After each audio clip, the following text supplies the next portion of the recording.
conduit à tenir devant une compression médulaire lente? Tout simplement, on va faire un interrogatoire. État civil, antécédent néoplasique, mode de survenue, contexte infectieux, porte d'entrée. On va voir les causes. Est-ce qu'elles sont intradurales, extradurales? Il y a des causes extradurales. Ce qu'il faut savoir, c'est la spondylodistie tuberculeuse, l'épidurite staphylococcique, le contexte infectieux pour l'épidurite staphylococcique, et elles peuvent être aussi intramédulaires. Ça dépend.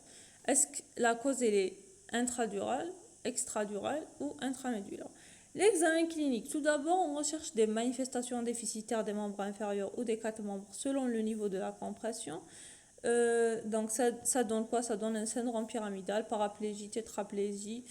Donc je cherche s'il y a des déficits moteurs sensitifs, tout ce qui est syndrome central, syndrome pyramidal, réflexe vif, hypertonie, trouble de la marche, hypoesthésie, le réflexe vif, l'hypertonie constitue une compression à un stade avancé, douleur rachidienne et ou radiculaire, rebelle au traitement médical, trouble sphinctérien inconstant. Voilà, donc c'est ça en général. Il faut savoir que la compression médulaire, quand je dis syndrome médulaire, c'est un syndrome central.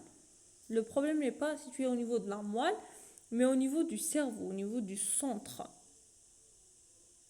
Au niveau du centre. Même la moelle, c'est au fait central, ok? C'est pas périphérique. Ce que je veux dire, que c'est pas au niveau des nerfs ou des racines. Donc, pour le syndrome de compression médulaire, je cherche trois trucs. On a un syndrome lésionnel, un syndrome sous-lésionnel, ces deux-là sont constants, et un syndrome rachidien qui, lui, est inconstant. Je vous donne l'exemple. Si j'ai une compression au niveau de C4, c'est un syndrome lésionnel. Donc, il sera au niveau de C4, c'est-à-dire toutes les racines au niveau de C4 seront lésées. Au-dessous de C4, on aura un syndrome sous-lésionnel, c'est un syndrome central. Et de part et d'autre de la compression, il y aura un syndrome rachidien. Ce sont des contractions paravertébrales, des douleurs paravertébrales augmentées par le toucher. C'est le signe de la silhouette. Donc, je m'explique. Le syndrome lésionnel, c'est selon la cause de topographie radiculaire périphérique métamérique. C'est-à-dire, c'est selon... Alors, quand c'est écrit périphérique, il ne faut pas comprendre que c'est périphérique, c'est central. C'est au niveau du métamère. Ok, donc il y a là un déficit sensitivo-moteur. Bien sûr, le déficit central, il va donner un déficit périphérique par la suite. C'est ce qu'il faut retenir. Donc voilà, donc là, il y a un déficit sensitivo-moteur. La réflexie ostéotendineuse, le syndrome lésionnel, il a une valeur localisatrice du niveau de la compression. Donc, où se passe la compression. On a aussi le syndrome sous-lésionnel. Il y a une coupure entre le cerveau et le centre. Et ce qui se situe, donc entre le cerveau qui est le centre, et ce qui se situe au-dessous du site de compression de la moelle. Donc, c'est pourquoi le faisceau pyramidal, on va dire qu'il est coupé. Donc, c'est une atteinte centrale. On aura une para- ou tétraparésie spastique avec un syndrome pyramidal, des troubles génito-sphinctériens, et tardivement, on aura un déficit sensitivo-moteur complet avec une aréflexie et triple retrait. Donc la moelle, elle va marcher seule, le cerveau, il va marcher seul. C'est ça le sous-lésionnel. Et le syndrome rachidien, c'est selon la cause. On aura une douleur rachidienne, locorégionale, à la palpation qui va augmenter aussi avec la palpation. C'est le signe de la sonnette. Et il a aussi une valeur localisatrice. Qu'est-ce qu'on va faire l'imagerie? On a l'IR invertébrale et médulaire avec et sans injection. C'est l'examen de choix, le gold standard. On a une radiographie de rachis de face et de profil et les trois quarts.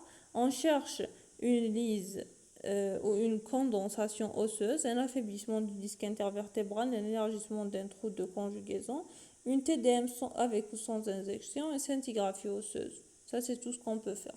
Après, la biologie, elle va nous donner peut-être, si c'est d'origine infectieuse ou néoplasique, un syndrome inflammatoire. On va faire un bilan phosphocalcique. Pourquoi? Car il y a une lyse osseuse. Électrophorèse des protéines, on peut le faire. Prélèvement bactériologique, staph, BK et les sérologies. La prise en charge, c'est selon la cause de cette compression médulaire, si c'est tumoral. On pourrait avoir une métastase vertébrale, une tumeur primitive extramédulaire, un neurinome, méningiome, tumeur osseuse, myélome, localisation vertébrale, tumeur intramédulaire secondaire ou primitive, l'astrocytome, l'épidymome, épidurite néoplasique. On peut avoir aussi, dans les causes toujours tumorales, bon, pour les causes tumorales, qu'est-ce qu'on fait? Le traitement, c'est la corticothérapie, plus ou moins pamidronate en perfusion, plus ou moins chirurgie. Radiothérapie, chimiothérapie, ça dépend le stade et tout, la tumeur où elle se situe et tout. Les causes infectieuses, spondylodycite, tuberculose, épidiote, staphylococcus, antibiothérapie et l'immobilisation du patient. Parfois chirurgie s'il y a une menace neurologique, une épidurite et tout. Sténose rachidienne, hernie discale, cervicale par exemple, myélopathie cervico-arthrosique, là c'est la chirurgie. Et les différentes phases de la compression médulaire, elle est progressive. En fait, il y a différentes phases.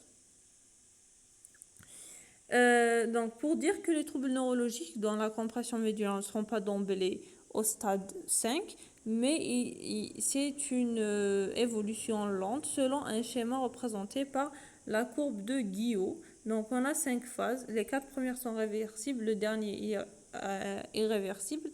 Donc, on a une phase de paraparésie qui est réversible. Deuxièmement, une phase de paraplégie spasmodique. Troisièmement, une phase de paraplégie hyperspasmodique. Quatrièmement, c'est une phase de laxospasmodique. Et puis, cinquièmement, c'est une phase de paralysie flasque. Donc, la paralysie, selon comment elle est. En premièrement, c'est paraparésie.